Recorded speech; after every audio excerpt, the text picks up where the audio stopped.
अच्छा उदाहरण तुलसीदास जी ने दिया। आनंद तुलसीदास जी ने कहा जल हिम उपल बिलग नहीं जैसे। क्यों जी? भगवान शंकराचार्य ने कहा स्वभाव को लेकर प्रश्न चिन्ह उपस्थापित नहीं किया जा सकता। चंदन क्यों सुगंधित, कोई प्रश्न करता है क्या? अगर करे तो अनारी सिद्ध होगा। चंदन सुगंधित क्यों, चंदन में सुगंध क्यों, स्वभाव को लेकर प्रश्न चिन्ह उपस्थापित नहीं होता। लेकिन मलिन द्रव्य के संसर्ग से चंदन में दुर्गंध हो, अरे दुर्गंधित क्यों चंदन?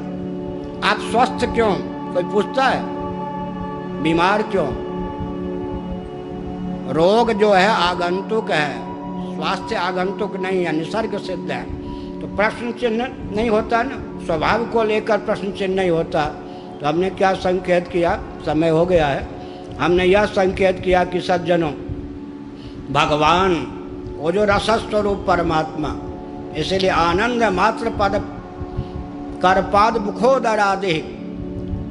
एक उदाहरण मैंने दिया, जल शीतल क्यों, कोई प्रश्न कर सकता है? अनागंतुक शैत्य से संपन्न जल होता है, जल में शीतलता अनागंतुक है। लेकिन अनागंतुक निसर्ग सिद्ध जो शीतलता जल में है, उसमें प्रगल्भता आ जाए अमुक हेतु से। अब बद्रीनाथ की ओर जाइए, यहाँ तो गर्मी बहुत है, जल में अनागंतुक शीतलता है, उसकी प्रगल्भता हो जाए तो जल हिम के आकार में परिणत हो जाता है, परिलक्षित होता है। और जो हिम है, बर्फ है, उसमें जल के अतिरिक्त तो कुछ नहीं है, लेकिन जल में द्रवता है, हिम ठोस जैसा परिलक्षित होता है। इसी प्रकार से भगवान जब रामकृष्णादि रूपों में अवतीर्ण होते हैं तो वहाँ पर निमित्त कौन है? निमित्त विशुद्ध सत्व है, शुद्ध सत्व है।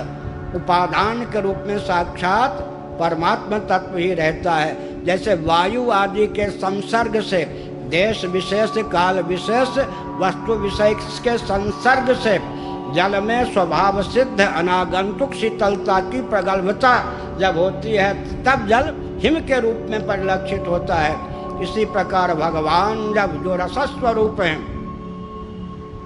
वो जब एकं ज्योतिरभूद्वेधा राधा माधव रूपकम तस्मात् ज्योतिरभूद्वेधा राधा माधव रूपकम। और ये जो गोपांगनाएं हैं रासलीला में सम्मिलित, ये राधा रानी विश्वानुनंदिनी निभित निकुंजेश्वरी की प्रकाशक व्यूह रूपा है। प्रकाशक व्यूह रूपा दुर्गा सप्तती पर ही सामने से दैत्यों ने आक्षेप किया, दमखम हो तो अकेले युद्ध करो, तुम्हारे साथ ये सब सहेलियां।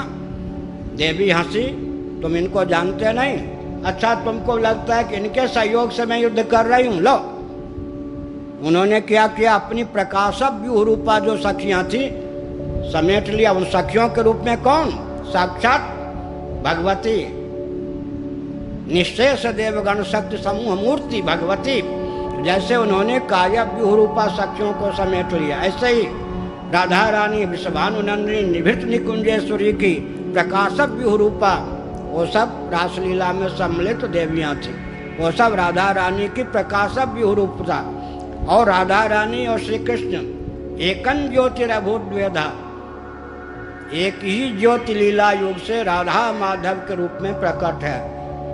दोनों में तात्विक अभेद नहीं है, दोनों तत्व ही एक हैं। सत्य प्रेम कर मम और तोरा, जानत प्रिया एक मन मोरा, सो मन सदा रहत तो ही पाही, जान प्रीति रस इतना माई।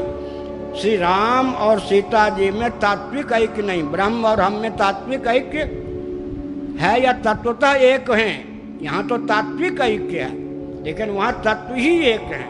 एक ही तत्व अत्यंत लीला योग से राधा रानी विश्वानुनंदिनी के रूप में व्यक्त हैं। एक चुटकुला सुनाते हैं। एक श्री रामानुज संप्रदाय के संत यहाँ थे और पूज्य स्वामी अखंडानंद सरस्वती जी महाभाग की माता के गुरु थे। यहीं श्रीरंग मंदिर के बाद स्वामी अखंडानंद जी महाभाग बड़े सात्विक विनोदी थे। स्वामी अखंडानंद जी महाराज ने उन संत से पूछा, क्यों ये जो भगवान का श्री विग्रह होता है, भगवान अपनी नखमन चंद्रिका से देख सकते या नहीं देख सकते? उन्होंने पूछ दिया, नाक से देख सकते भगवान या नहीं?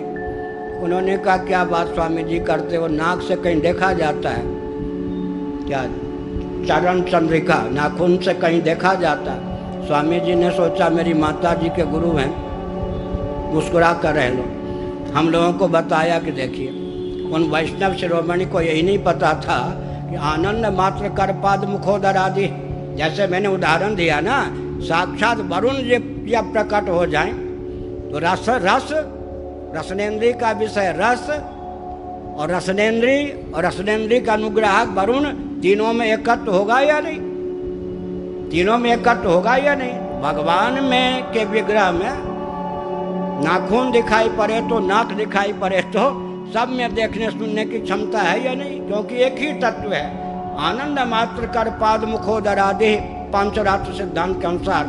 तो हमने बताया यहाँ पर आनंद रस तो एक ही है, लेकिन उसकी अभिव्यक्ति जब रासलीला के माध्यम से होती है वहाँ भेद परिलक्षित होता है। लेकिन वहाँ जो भेद परिलक्षित होता है वो जीवार्था सृष्टि के अंतर्गत नहीं है। भगवान ही स्वयं राधा रानी विश्वानु नंदिनी निभित निकुंजेश्वरी के रूप में, यहाँ तक कि वेणु के रूप में भी, यहाँ तक कि क्लीम बीज के रूप में भी, शब्द ब्रह्म के रूप में भी, पर ब्रह्म के रूप में भी, पर ब्रह्म होते हुए भी राधा रानी के रूप में भी, और राधा रानी के काव्य रूपा गोपांगनाओं के रूप में भी, और स्वयं श्री कृष्णचंद्र के रूप में भी, वो वेदांत वेद्य परमात्मा नित्यत वेदांत सिद्धांत रासलीला में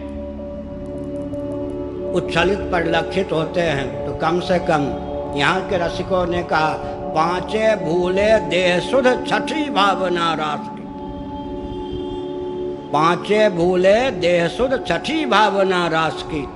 तो देह की सुध बुध गाढ़ी नींद में भूल जाते हैं या नहीं? वहाँ काम की पहुँच है, वहाँ पर अहंकार की पहुँच है।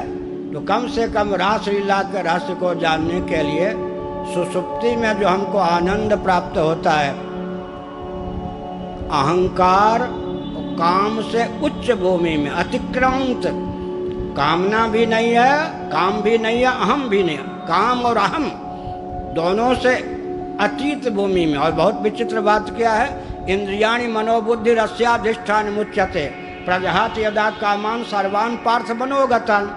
इंद्रिय मन बुद्धि से अतीत भूमि में, काम और अहम से अतीत भूमि में गाढ़ी नींद में हमको आनंद का अनुभव होता है। वहाँ जैसे किसी प्रकार का विकार नहीं है।